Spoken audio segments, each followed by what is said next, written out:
আলহামদুলিল্লাহ, আমাদের প্রিয় অ্যাপ্লিকেন্ট রফিকুল ভাই, তার গ্রামের বাসা কুমিল্লাতে। মাশাআল্লাহ, তার হচ্ছে ইঞ্জিনিয়ারিং ক্যাটাগরিতে প্রি ভিসা ইস্যু হয়েছে, ইলেকট্রনিক প্রি ভিসা। রফিক ভাই, সকলের সামনে আপনার অনুভূতিটুকু শেয়ার করেন। জি আলহামদুলিল্লাহ, শুকরিয়া জ্ঞাপন করছি সৃষ্টিকর্তার উপরে।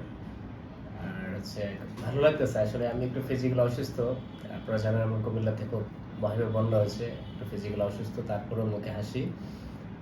অনেক কষ্টের আসলে প্রায় আমি আজকে 1-2 বছর যাবত আসলে জাপানের সাথে মানে একটা আশার আলো আজকে পেলাম, খুব ভালো লাগতেছে। বিশেষ করে মাসিদ স্যারকে ধন্যবাদ, রায়টিকে ধন্যবাদ, সবাই আমার জন্য দোয়া করবেন। আচ্ছা, আপনি কি ধরনের কোম্পানি যাচ্ছেন? কনস্ট্রাকশন।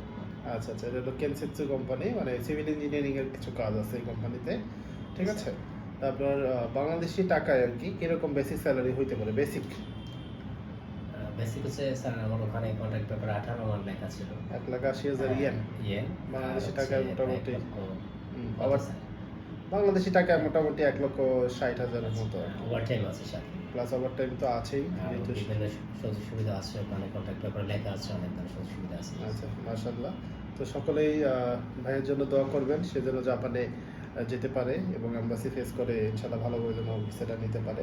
তো আপনার এডুকেশন ব্যাকগ্রাউন্ড কি ছিল একটু যদি বলতেন? আমার আছে এমএসসি করা, ডিপার্টমেন্ট অফ জিওলজি। জুলজিতে। জিওলজি বলতে মাস্টার্স কমপ্লিট করা। আচ্ছা, মাশাআল্লাহ।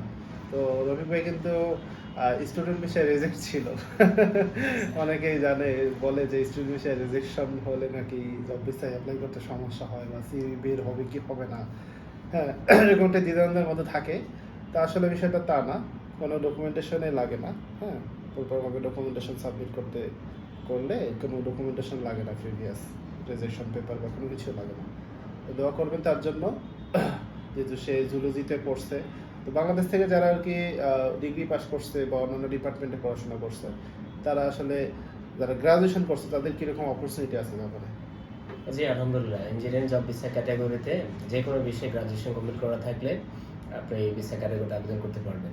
তো এখানে অনেক সুযোগ সুবিধা, আপনার পার্মানেন্ট রেসিডেন্ট থেকে শুরু করে ফ্যামিলি থেকে শুরু করে দীর্ঘদিন যতদিনে আপনার মন চাও ততদিন জাপানে স্টে করতে পারবেন। অন্যান্য ভিসা ক্যাটাগরি থেকে এটা খুব হাই এবং খুব ডিমান্ডেবল। আচ্ছা, ঠিক আছে, দোয়া রইল আপনার জন্য।